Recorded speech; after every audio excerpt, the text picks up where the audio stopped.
और इस वक्त की बड़ी खबर पाकिस्तान से इस वक्त की बड़ी खबर है इमरान सरकार और विपक्ष की लड़ाई में अब सेना और पुलिस भी उतर पड़ी है। पाकिस्तान में पूर्व प्रधानमंत्री नवाज शरीफ के दामाद कैप्टन सफदर की गिरफ्तारी से देश की राजनीति में भूचाल आ गया है। इस पूरे बवाल में पाकिस्तानी सेना केंद्र में है और इमरान खान सरकार का बचाव करना उनको भारी पड़ रहा है। हालात इतने खराब हो गए हैं कि सिंध प्रांत की पुलिस ने एक तरह से पाकिस्तानी सेना के बढ़ते दखल के खिलाफ विद्रोह कर दिया है। विद्रोह की ये आग बीती रात सिंध प्रांत के कई इलाकों में दिखाई दी, जहां सेना प्रमुख जनरल बाजवा के खिलाफ नारेबाजी कर रहे लोगों ने कई जगहों पर लगा दी आग। विपक्ष और मीडिया के चौतरफा दबाव के बाद पाकिस्तानी सेना प्रमुख बाजवा को आनन फानन में जांच के आदेश देने पड़े। विपक्ष और मीडिया ने आरोप लगाया कि पाकिस्तानी सेना के अधिकारियों ने 18 अक्टूबर की रात सिंध के आईजीपी मुश्ताक महार का अपहरण कर लिया। उनसे जबरन कैप्टन सफदर के खिलाफ एफआईआर पर साइन करवाया गया। विपक्ष के आरोप उस वक्त सही साबित होते हुए भी दिखाई दिए जब सिंध पुलिस के आईजीपी मुश्ताक महार छुट्टी पर चले गए। हालात इस कदर बिगड़ गए कि पाकिस्तानी सेना के विरोध में सिंध पुलिस के कई जवान उतर आए और 70 से ज्यादा पुलिस अधिकारी भी छुट्टी पर चले गए। ये अलग अलग तस्वीरें इस विद्रोह की आपके सामने।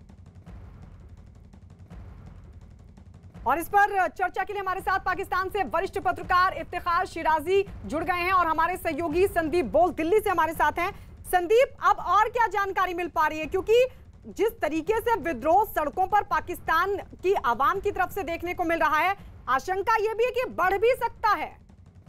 बिल्कुल, देखिए जिस तरीके के हालात है और अभी फ़िलहाल हालात काबू में भी नहीं है। अभी थोड़ी देर पहले ही एक ब्लास्ट की भी खबर आई है, जो कि एक बिल्डिंग में सेकंड फ्लोर पे एक ब्लास्ट की खबर आई है, जिसमें 3 लोगों के मारे जाने और 15 लोगों के घायल होने की खबर है। फ़िलहाल उस जगह पे जो है अभी फ़िलहाल जो है पूरी तरीके से सुरक्षा बंदोबस्त कर दिए गए हैं, रेस्क्यू चल रहा है।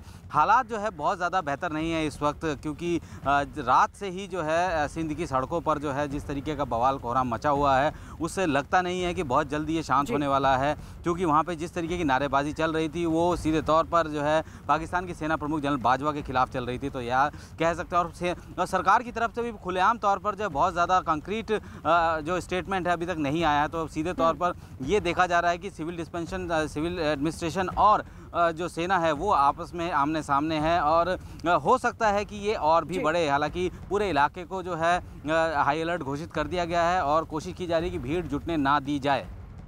इफ्तिखार साहब, लेकिन क्या विद्रोह की आग जहन में आवाम की पहले से थी, जिसको भले ही पॉलिटिकल पार्टीज की तरफ से हवा दी गई, लेकिन ये जहन में उनके पहले से था जब इस तरीके से दिखाई दिया सड़कों पर?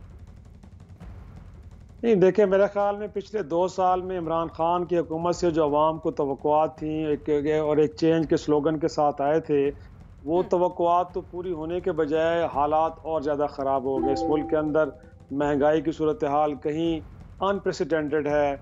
उसके बाद उन्होंने कहा था कि वो IMF की तरफ नहीं जाएंगे, वो उस तरफ गए। मुल्क के अंदर बिजली और गैस की कीमतें 4-5 बार बढ़ाई जा चुकी हैं। इस मुल्क के अंदर वो माफियाज की बात करते, लेकिन अभी तक किसी माफिया को पकड़ा नहीं गया। रादर उनके करीब जो शुगर माफिया के लोग थे, जहांगीर तरीन, वो बड़े आराम से यहाँ से निकल के लंदन पहुँच गए हैं।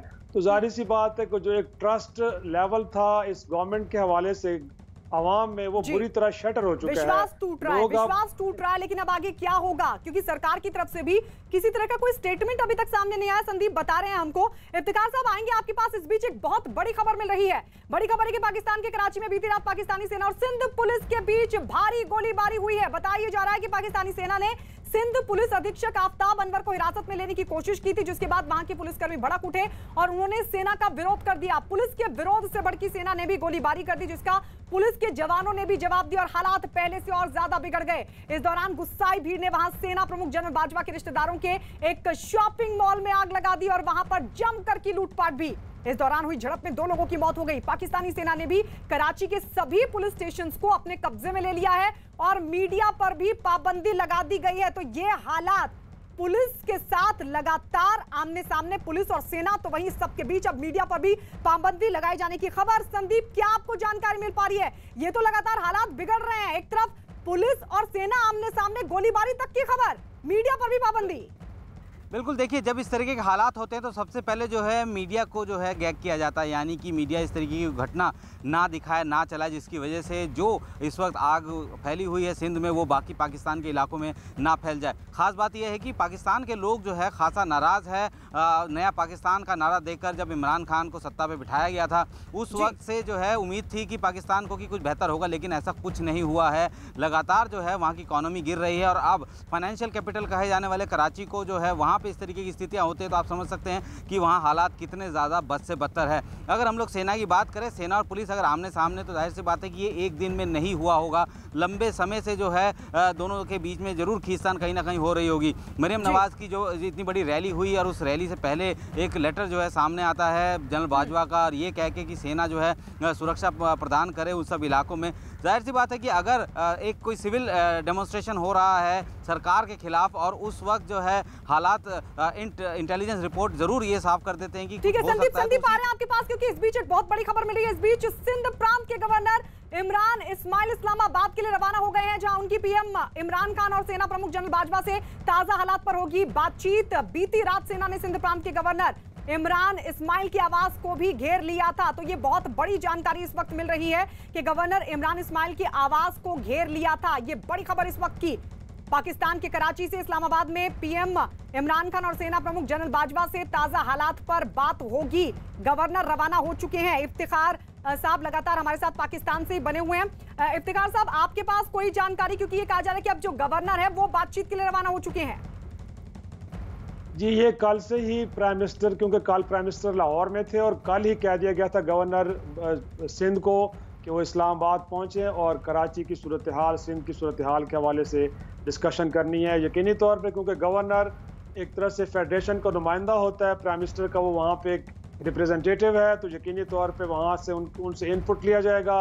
जो एक पुलिस के साथ मिस हैंडलिंग हुई थी उसको भी डिस्कस किया जाएगा, और जो रिसेंट डेवलपमेंट हुई है जिसमें आज धमाका हो गया है, जिसमें एक शख्स की अभी तक जान चली गई है और कहा यह जा रहा है कि कोई 10-8 लोग ऐसे भी हैं जिनकी हालत खतरे से बाहर नहीं है, तो यकीनी तौर पे सिचुएशन यहाँ पे ख़राब हो रही है, पॉलिटिकल टेम्परेचर बढ़ रहा है। इसको लेके ज़रूर डिस्कशन होगी। उसके बाद देखेंगे कि गवर्नमेंट, जो फेडरल गवर्नमेंट है, फिर वो किस तरह के इकदाम लेती है, क्योंकि यहाँ पे हमेशा ये बात होती है कि सिचुएशन जब बहुत ज्यादा खराब हो तो पर सर गवर्नमेंट कितना कर पाएगी ये भी बड़ा सवाल है, क्योंकि सेना देखिए पुलिस स्टेशंस को भी कब्जे में ले रही है और ये भी जानकारी कि गवर्नर की आवास को भी देर रात घेर लिया गया था। हम आएंगे आपके पास। इस बीच एक बड़ी खबर बता दें, पाकिस्तान में पुलिस और सेना के बीच मचे घमासान पर वहां की जो मीडिया है उसमें भी हलचल तेज हो गई है। पाकिस्तान की मीडिया के मुताबिक इस तरह के हालात पाकिस्तान में पहली बार देखे जा रहे हैं, जहां और इस वक्त एक और बड़ी खबर पाकिस्तान से, जहां इमरान सरकार और विपक्ष की लड़ाई में अब सेना और पुलिस भी उतर पड़ी है। पाकिस्तान में पूर्व प्रधानमंत्री नवाज शरीफ के दामाद कैप्टन सफदर की गिरफ्तारी से देश की राजनीति में आ गया भूचाल। इस पूरे बवाल में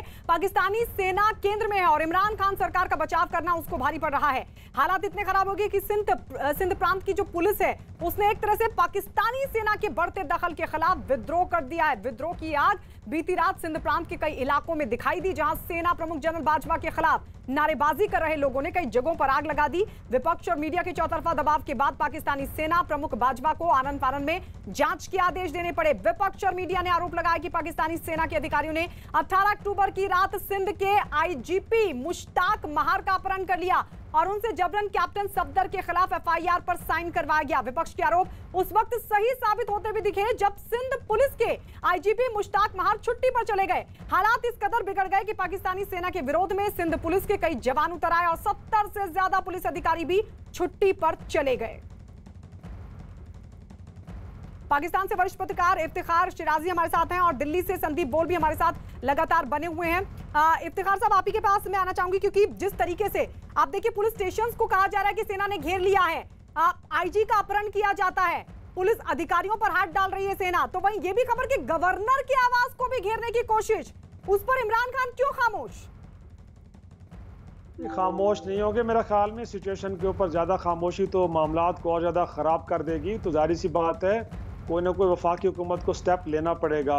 और जिस तरह की बात आप बता रही हैं, मेरा नहीं ख्याल कि अभी तक सूरत इस तरह खराब हुई है कि शायद थानों को पुलिस ने घेरा हो, क्योंकि कराची के अंदर रेंजर्स डिप्लॉयड हैं और वहाँ जब लॉ एंड ऑर्डर की सूरत हाल बनती है तो वहाँ पे रेंजर्स भी मूव होते हैं।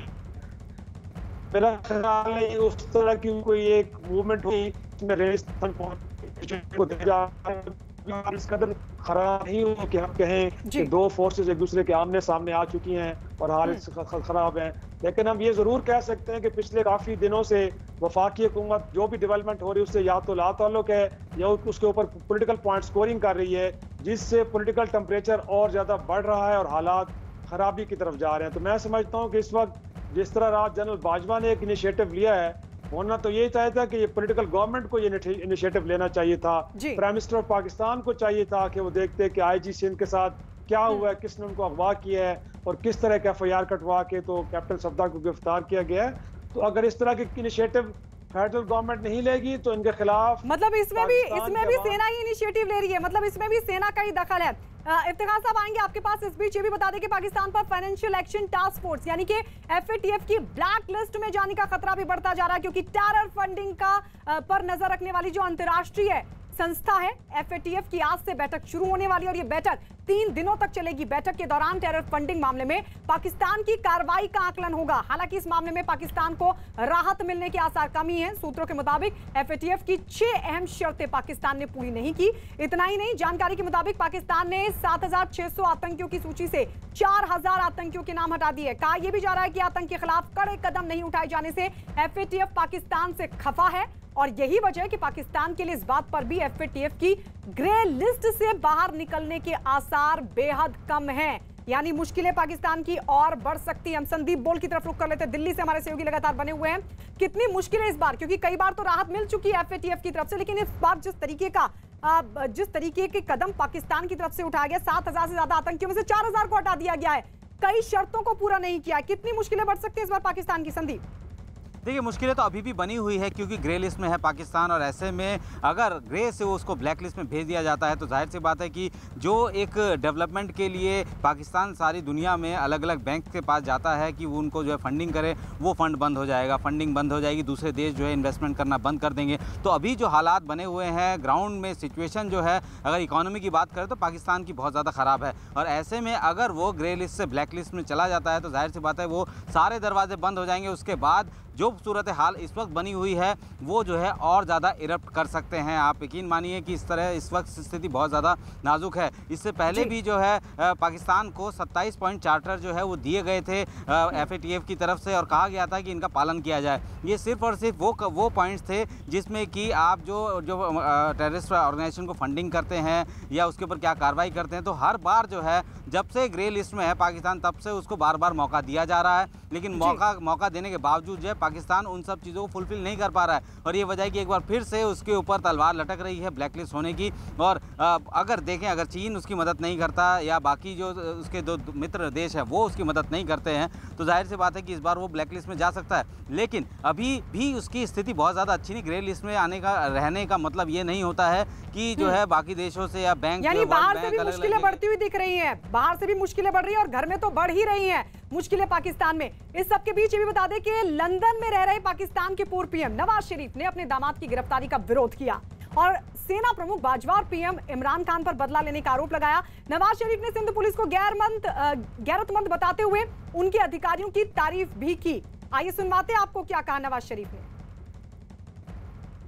कमरे में दरवाजा तोड़कर रात के अंधेरे में आप अंदर जा रहे हैं और इतने भोंडे तरीके से ये सारा काम किया। ये कम से कम इतना ख्याल होना चाहिए कि ना हमारा दीन ना हमारा मुआशरा इस बात की इजाज़त देता है और ये काम उन्होंने करके दिखाया है।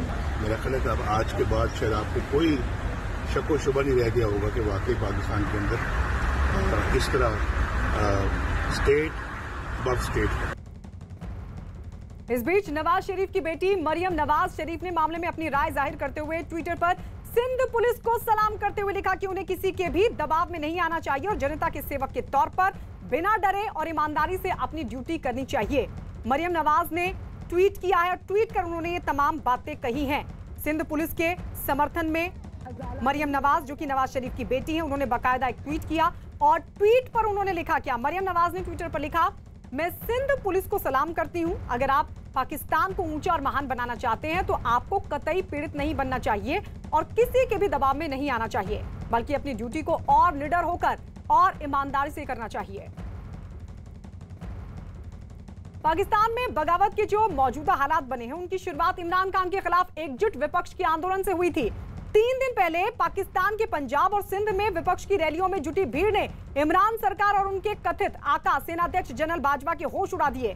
अपनी कुर्सी खतरे में देख इमरान खान हरकत में आए और सेना अध्यक्ष बाजवा से मदद मांगी। सेना अध्यक्ष ने एक्शन में आते ही पहले तो नवाज शरीफ के दामाद कैप्टन सफदर को गिरफ्तार करवाया और फिर सिंध पुलिस को अपने कब्जे में लेने की कोशिश की, लेकिन इस बार इमरान और उनके आका जनरल बाजवा की चाल उल्टी पड़ गई।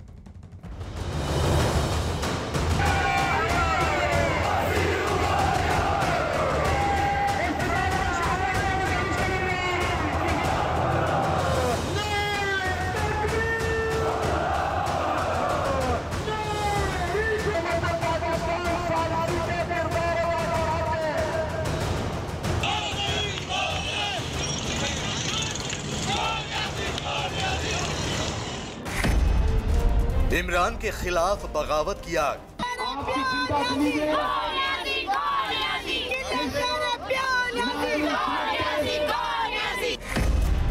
देश भर में इमरान के खिलाफ मोर्चा। अभी एक गुजरांवाला का जलसा हुआ और तुम घबराना शुरू हो गए हो। मुखिया तेरा शो नियाज़ी, मुखिया तेरा शो इमरान, मुखिया तेरा शो इमरान। गली गली में इमरान के खिलाफ नारे। तू बंदा नंबर 2 नियाज़ी, एक टके दे 2 नियाज़ी। पाकिस्तान में इमरान खान की सरकार के खिलाफ बगावत का शोर इस कदर बुलंद हो चुका है कि देश की गली गली में अब इमरान विरोधी नारे ही सुनाई दे रहे हैं। मौलाना फजलुर रहमान के नेतृत्व में पाकिस्तान के 11 विपक्षी दलों ने इमरान के खिलाफ जो हल्ला बोल शुरू किया है उससे इमरान खान की कुर्सी हिलने लगी है।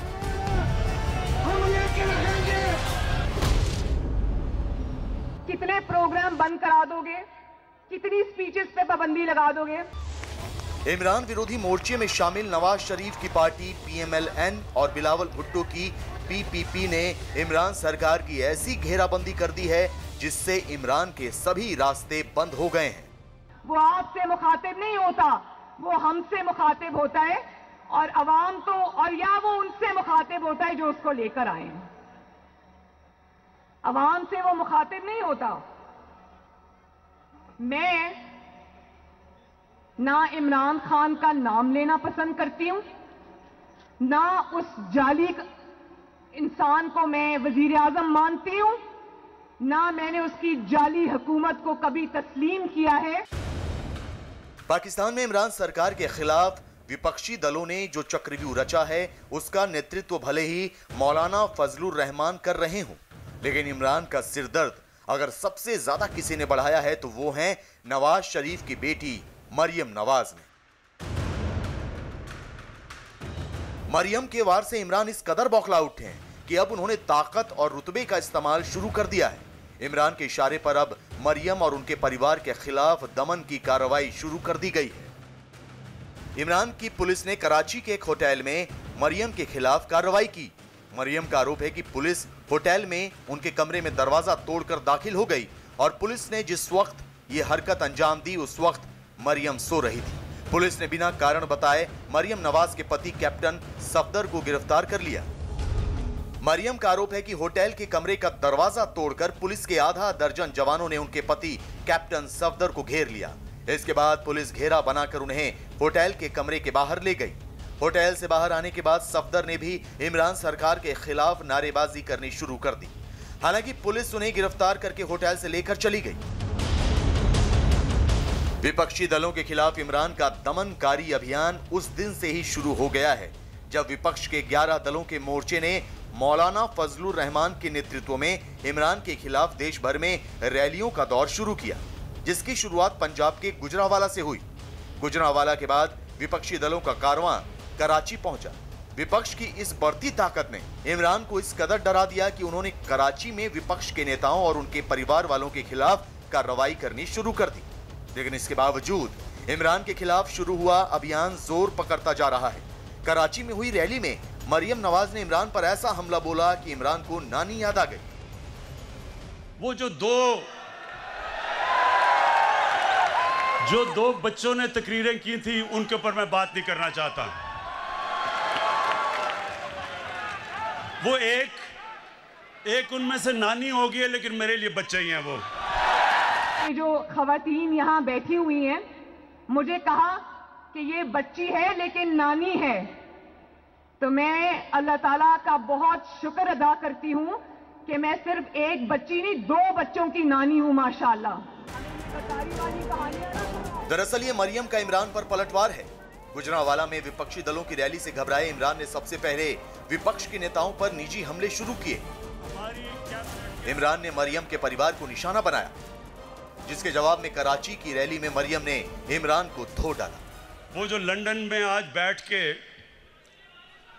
जिसने जो कल गुफ्तगू की, मैं उसके ऊपर बात करना चाहता हूं, लेकिन उससे पहले फैसल सुने उससे पहले आप जरा इसकी पहले शक्ल देखें। जब ये इंग्लैंड जाना था, और इंग्लैंड जाके इसकी शक्ल क्या बनी, जरा प्लीज दिखाएं। इतने बुज़दिल हो, इतना घबरा गए हो कि नवाज शरीफ की तकरीर नहीं सुना सकते, तो फिर उस पर तबसरे करना भी तुम्हारा हक नहीं है। कल तो टीवी पर जो परसों गुजरांवाला की तकरीर थी वो तो टीवी पर नहीं चली, आपने कहां बैठ के सुनी? क्या छुप छुप के नवाज शरीफ की तकरीर सुन रहे थे?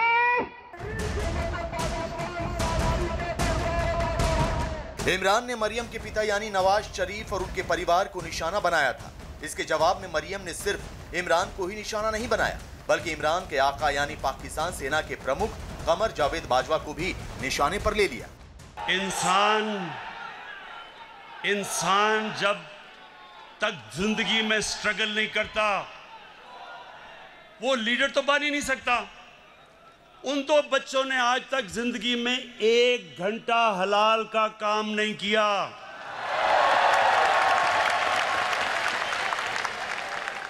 वो आज जाके लेक्चर दे रहे हैं दोनों। 1 घंटा उन दोनों ने पैसे बनाने के लिए हलाल का काम नहीं किया। और बिलावल को और मुझे कहते हो कि ये इल्जाम लगाते हो झूठे कि ये हराम के पैसे पे पले हैं। भाई बिलावल के अबाओ अजदाद क्या थे, मरियम नवाज के अबाओ अजदाद क्या हैं, क्या थे, ये पूरी दुनिया जानती है, तुम्हें बताने की जरूरत नहीं है। लेकिन तुम जरा आवाम को बताओ कि इस नौकरी पे जिस पे अभी तुम्हें सिलेक्टर्स ने रखा हुआ है, इस नौकरी के अलावा तुमने कभी कोई नौकरी की? इमरान खान की सरकार इस अभियान से बुरी तरह घबराई हुई है, क्योंकि मौलाना ये ऐलान पहले ही कर चुके हैं कि अगर इमरान खान सड़क पर संग्राम से नहीं मानेंगे तो ये लड़ाई संसद तक भी जाएगी और विपक्ष के सभी सांसद इस्तीफा दे देंगे। इस ऐलान से इमरान सबसे ज्यादा डरे हुए हैं, क्योंकि इमरान भी जानते हैं कि विपक्ष के इस कदम के बाद उनके लिए अपनी सरकार को बचा पाना नामुमकिन हो जाएगा। खां और बाजवा की जो टोली है उसके परेशान होने का कारण ये है कि अब वहां की जनता जाग गई है। पिछले कई वर्षों से जो ये लोग केवल बेवकूफ बना रहे थे, उनको खाने पीने की किल्लत है, कहीं हर चीज की शॉर्टेज है, कर्ज दुनिया में कहीं नहीं मिल रहा है, तो सारी मुसीबतें पाकिस्तान के सर पे आई हुई हैं और उसकी वजह से लोग परेशान हैं और उस परेशानी से बचने के लिए वे अब इनसे जवाब मांग रहे हैं। एकजुट विपक्ष ने वैसे ही इमरान को डरा दिया है। इसके साथ ही विपक्ष ने जिस तरह से सेना को भी निशाने पर लिया है, उससे इमरान खान की नींद उड़ गई है, क्योंकि वो भी जानते हैं कि अगर सेना का हाथ उनके सिर पर नहीं रहेगा तो वो एक दिन भी कुर्सी पर नहीं टिक पाएंगे। लेकिन विपक्ष के सेना पर हमलावर होने से सेना भी फूंक फूंक कर कदम रख रही है और मौके की नजाकत को भांपते हुए उसने भी इमरान खान से दूरी बनानी शुरू कर दी। पाकिस्तान में बवाल से जुड़ा हर अपडेट, हर खबर देखिए news18india.com पर। और साथ ही आपको ये बता दें कि अब स्वास्थ्य मंत्रालय और नीति आयोग के साथ न्यूज 18 कहना चाहता है आपसे एक जरूरी बात, और वो है मास्क पहनना। लेकिन मास्क पहनने से पहले जरूरी है हाथों को अच्छी तरीके से साबुन और पानी से धोना, और मास्क को इस तरह पहनना कि हमारे नाक और मुंह के बीच में बिल्कुल भी गैप ना रहे और पूरी तरीके से ढक जाए। चेहरे और मास्क के बीच कोई गैप ना रहे। ध्यान ये भी रहे कि हमें मास्क लगाने के बाद उसके आगे के हिस्से को बिल्कुल भी नहीं छूना है और सिंगल यूज मास्क को जितना हो सके जल्दी नष्ट कर दें। नया मास्क पहनना है और हाँ, मास्क हरदम पीछे से ही पकड़कर उतारना है, आगे से नहीं छूना है। न्यूज 18 इंडिया NBA का सदस्य है और निष्पक्ष और जिम्मेदार पत्रकारिता के लिए बनाए गए नेशनल ब्रॉडकास्टिंग स्टैंडर्ड्स अथॉरिटी के नैतिक मानकों से संचालित होता है।